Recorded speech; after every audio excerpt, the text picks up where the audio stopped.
जय जय श्री सीताराम, जय बालाजी महाराज। प्रेम से बोलो सियावर रामचंद्र की जय। प्यारे भक्तों, आज हम आपको हनुमान जी महाराज का एक ऐसा चमत्कारिक मंत्र बताएंगे जिसका जाप या श्रवण भक्तों के जीवन में अद्भुत चमत्कार करता है।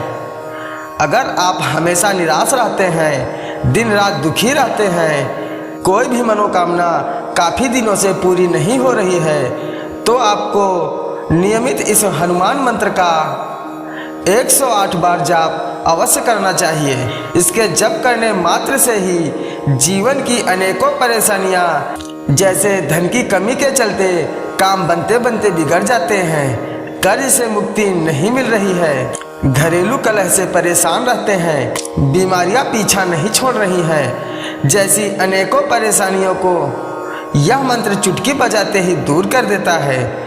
तो आइए इस चमत्कारिक मंत्र का 108 बार सच्चे मन से श्रवण अपने मोबाइल पर कर लेते हैं। लेकिन उससे पहले वीडियो को दिल से एक लाइक और हमारे चैनल मंत्र की शक्ति को सब्सक्राइब करके कमेंट में जय श्री राम लिखना बिल्कुल भी न भूलें। तो प्यारे भक्तों, आइए सच्चे मन से 108 बार इस चमत्कारिक मंत्र का श्रवण करते हैं। तो प्यारे भक्तों, मंत्र है ओम आंजनेयाय विद्महे महाबलाय धीमहि तन्नो मारुतिः प्रचोदयात्। ओम आंजनेयाय विद्महे महाबलाय धीमहि तन्नो मारुतिः प्रचोदयात्। ओम आंजनेयाय विद्महे महाबलाय धीमहि तन्नो मारुतिः प्रचोदयात्। ओम आंजनेयाय विद्महे महाबलाय धीमहि तन्नो मारुतिः प्रचोदयात्। ओम आंजनेयाय विद्महे महाबलाय धीमहि तन्नो मारुतिः प्रचोदयात्।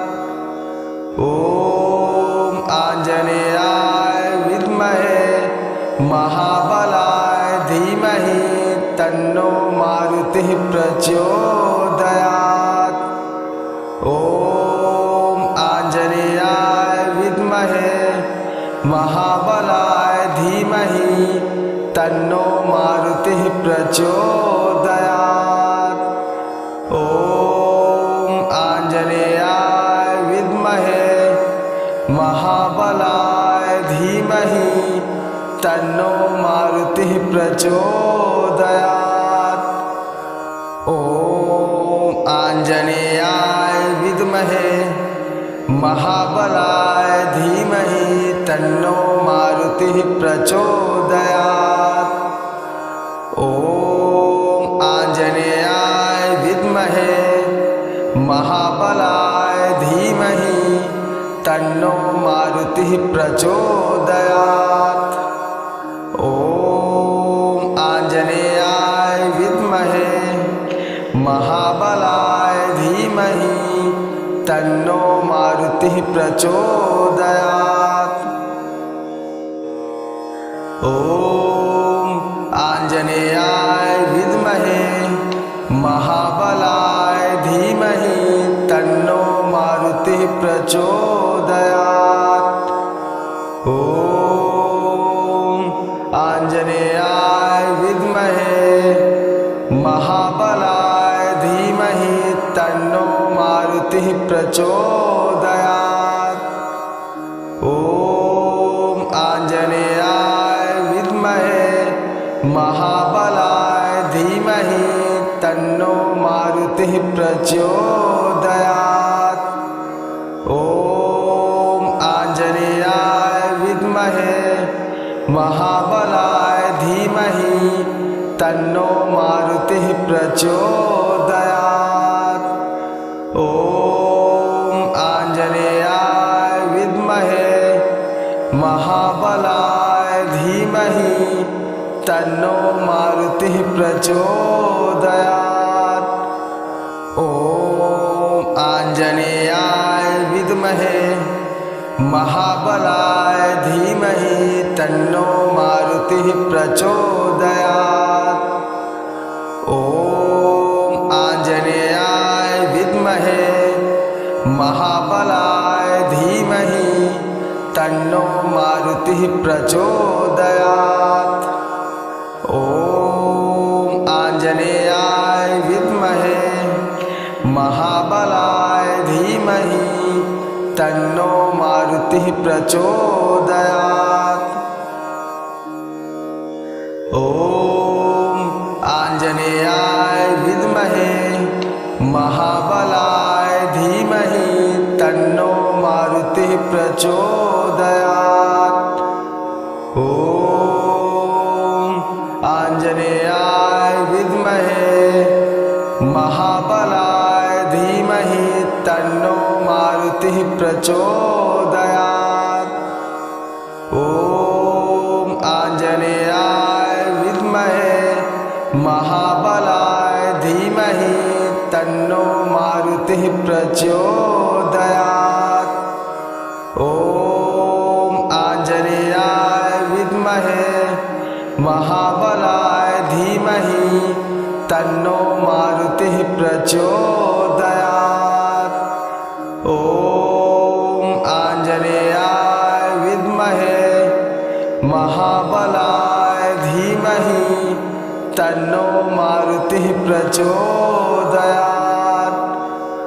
ॐ आञ्जनेयाय विद्महे महाबलाय धीमहि तन्नो मारुतिः प्रचोदयात्। ॐ आञ्जनेयाय विद्महे महाबलाय धीमहि तन्नो मारुतिः प्रचोदयात्। ॐ आञ्जनेयाय विद्महे महाबलाय धीमहि तन्नो मारुतिः प्रचोदयात्।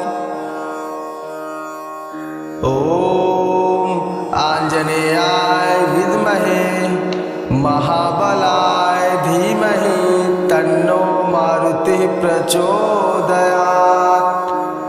ॐ आञ्जनेयाय विद्महे महाबलाय धीमहि तन्नो मारुतिः प्रचोदयात्। ॐ आञ्जनेयाय विद्महे महाबलाय धीमहि तन्नो मारुतिः प्रचोदयात्। ॐ आञ्जनेयाय विद्महे महाबलाय धीमहि तन्नो मारुतिः प्रचोदयात्। ॐ आञ्जनेयाय विद्महे महाबलाय धीमहि तन्नो मारुतिः प्रचोदयात्। ॐ आञ्जनेयाय विद्महे महाबलाय धीमहि तन्नो मारुतिः प्रचोदयात्। ॐ आञ्जनेयाय विद्महे महाबलाय धीमहि तन्नो मारुतिः प्रचोदयात्। ॐ आञ्जनेयाय विद्महे महाबलाय धीमहि तन्नो मारुतिः प्रचोदयात्।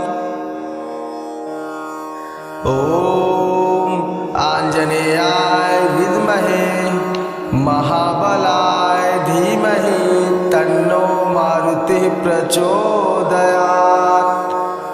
ॐ आञ्जनेयाय विद्महे महाबलाय धीमहि तन्नो मारुतिः प्रचोदयात्। ॐ आञ्जनेयाय विद्महे महाबलाय धीमहि तन्नो मारुतिः प्रचोदयात्। ॐ आञ्जनेयाय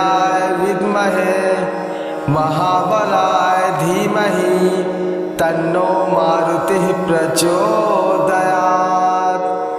ॐ आञ्जनेयाय विद्महे महाबलाय धीमहि तन्नो मारुतिः प्रचोदयात्। ॐ आञ्जनेयाय विद्महे महाबलाय धीमहि तन्नो मारुतिः प्रचोदयात्। ॐ आञ्जनेयाय विद्महे महाबलाय धीमहि तन्नो मारुतिः प्रचोदयात्। ॐ आञ्जनेयाय विद्महे महाबलाय धीमहि तन्नो मारुतिः प्रचोदयात्। ॐ आञ्जनेयाय विद्महे महाबलाय धीमहि तन्नो मारुतिः प्रचोदयात्। ॐ आञ्जनेयाय विद्महे महाबलाय धीमहि तन्नो मारुतिः प्रचोदयात्। ॐ आञ्जनेयाय विद्महे महाबलाय धीमहि तन्नो मारुतिः प्रचोदयात्। ॐ आञ्जनेयाय विद्महे महाबलाय धीमहि तन्नो मारुतिः प्रचोदयात्। ॐ आञ्जनेयाय विद्महे महाबलाय धीमहि तन्नो मारुतिः प्रचोदयात्। ॐ आञ्जनेयाय विद्महे महाबलाय धीमहि तन्नो मारुतिः प्रचोदयात्। ॐ आञ्जनेयाय विद्महे महाबलाय धीमहि तन्नो मारुतिः प्रचोदयात्। ॐ आञ्जनेयाय विद्महे महाबलाय धीमहि तन्नो मारुतिः प्रचोदयात्। ॐ आञ्जनेयाय विद्महे महाबलाय धीमहि तन्नो मारुतिः प्रचोदयात्। ॐ आञ्जनेयाय विद्महे महाबलाय धीमहि तन्नो मारुतिः प्रचोदयात्। ॐ आञ्जनेयाय विद्महे महाबलाय धीमहि तन्नो मारुतिः प्रचोदयात्।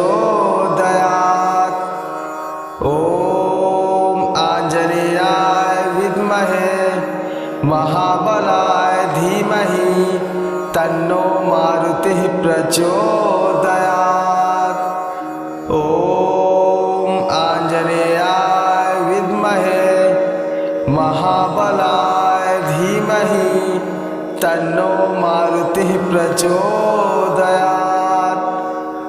ॐ आञ्जनेयाय विद्महे महाबलाय धीमहि तन्नो मारुतिः प्रचोदयात्। ॐ आञ्जनेयाय विद्महे महाबलाय धीमहि तन्नो मारुतिः प्रचोदयात्। ॐ आञ्जनेयाय विद्महे महाबलाय धीमहि तन्नो मारुतिः प्रचोदयात्। ॐ आञ्जनेयाय विद्महे महाबलाय धीमहि तन्नो मारुतिः प्रचोदयात्। ॐ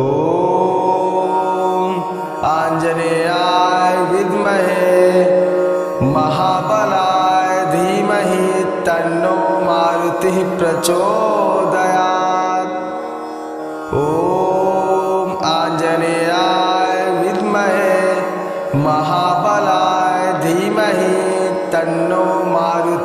प्रचोदयात्। ॐ आञ्जनेयाय विद्महे महाबलाय धीमहि तन्नो मारुतिः प्रचोदयात्। ॐ आञ्जनेयाय विद्महे महाबलाय धीमहि तन्नो मारुतिः प्रचोदयात्। ॐ आञ्जनेयाय विद्महे महाबलाय धीमहि तन्नो मारुतिः प्रचोदयात्।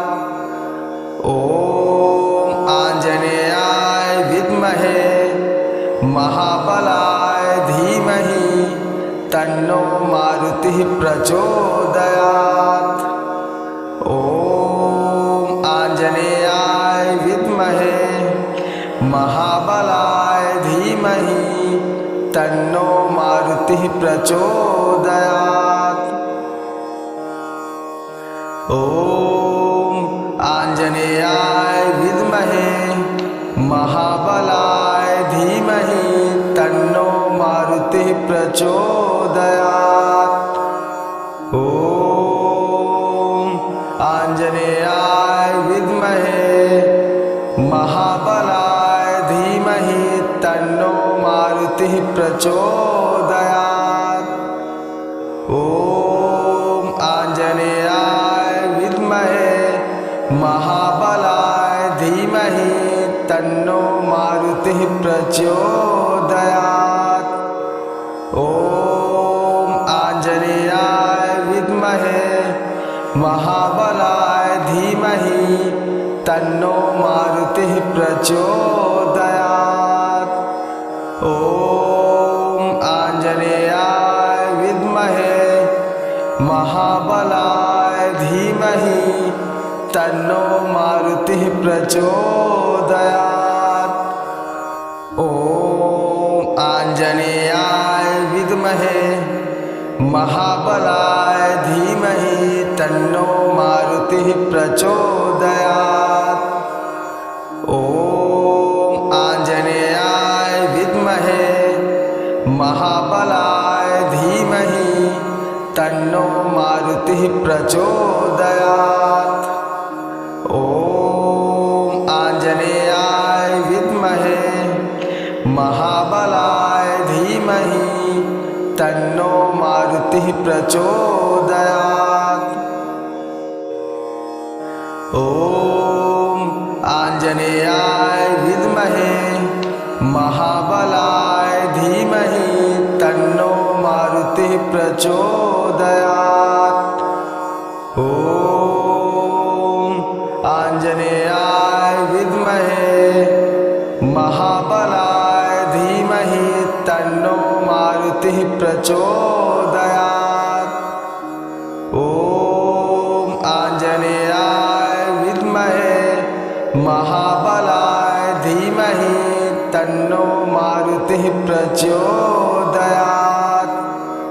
ॐ आञ्जनेयाय विद्महे महाबलाय धीमहि तन्नो मारुतिः प्रचोदयात्।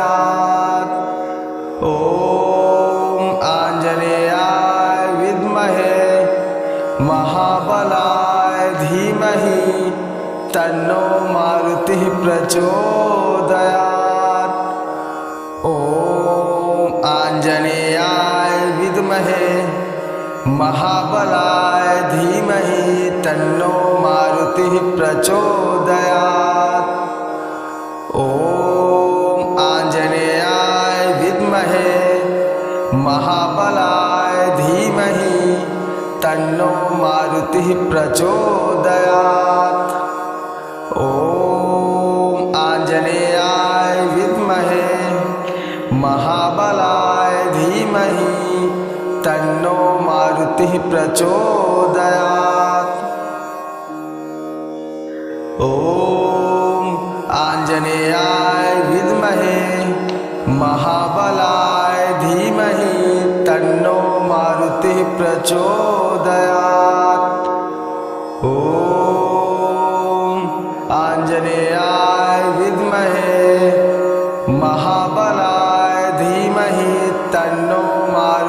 प्रचोदयात्। ॐ आञ्जनेयाय विद्महे महाबलाय धीमहि तन्नो मारुतिः प्रचोदयात्। ॐ आञ्जनेयाय विद्महे महाबलाय धीमहि तन्नो मारुतिः प्रचोदयात्। ॐ आञ्जनेयाय विद्महे महाबलाय धीमहि तन्नो मारुतिः प्रचोदयात्। ॐ आञ्जनेयाय विद्महे महाबलाय धीमहि तन्नो मारुतिः प्रचोदयात्। ॐ आञ्जनेयाय विद्महे महाबलाय धीमहि तन्नो मारुतिः प्रचोदयात्। ॐ आञ्जनेयाय विद्महे महाबलाय धीमहि तन्नो मारुतिः प्रचोदयात्। ॐ आञ्जनेयाय विद्महे महाबलाय धीमहि तन्नो मारुतिः प्रचोदयात्। ॐ आञ्जनेयाय विद्महे महाबलाय धीमहि तन्नो मारुतिः प्रचोदयात्। ॐ आञ्जनेयाय विद्महे महाबलाय धीमहि तन्नो मारुतिः प्रचोदयात्। ॐ आञ्जनेयाय विद्महे महाबलाय धीमहि तन्नो मारुतिः प्रचोदयात्। ॐ आञ्जनेयाय विद्महे महाबलाय धीमहि तन्नो मारुतिः प्रचोदयात्। ॐ आञ्जनेयाय विद्महे महाबलाय धीमहि तन्नो मारुतिः प्रचोदयात्।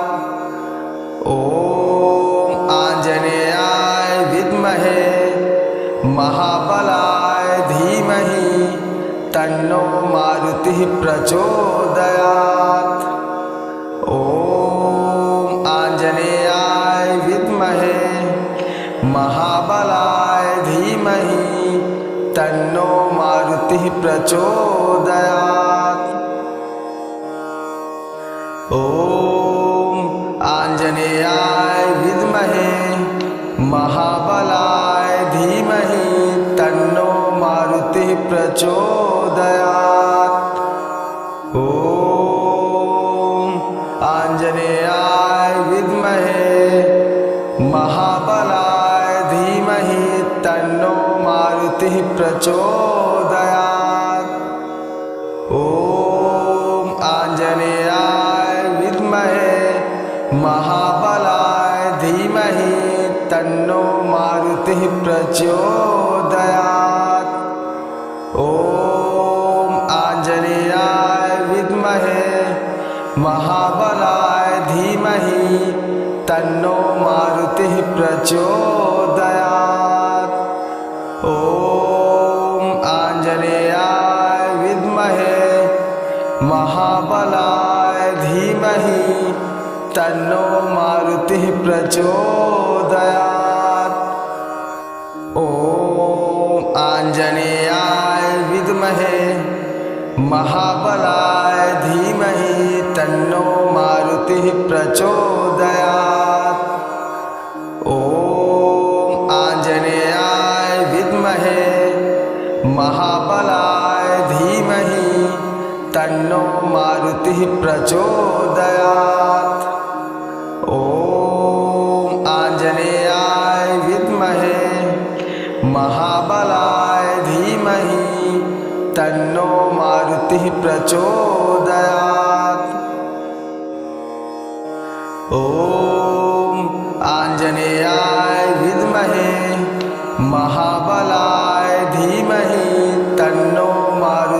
प्रचोदयात्। ॐ आञ्जनेयाय विद्महे महाबलाय धीमहि तन्नो मारुतिः प्रचोदयात्। ॐ आञ्जनेयाय विद्महे महाबलाय धीमहि तन्नो मारुतिः प्रचोदयात्। ॐ आञ्जनेयाय विद्महे महाबलाय धीमहि तन्नो मारुतिः प्रचोदयात्। ॐ आञ्जनेयाय विद्महे महाबलाय धीमहि तन्नो मारुतिः प्रचोदयात्। ॐ आञ्जनेयाय विद्महे महाबलाय धीमहि तन्नो मारुतिः प्रचोदयात्। ॐ आञ्जनेयाय विद्महे महाबलाय धीमहि तन्नो मारुतिः प्रचोदयात्। ॐ आञ्जनेयाय विद्महे महाबलाय धीमहि तन्नो मारुतिः प्रचोदयात्।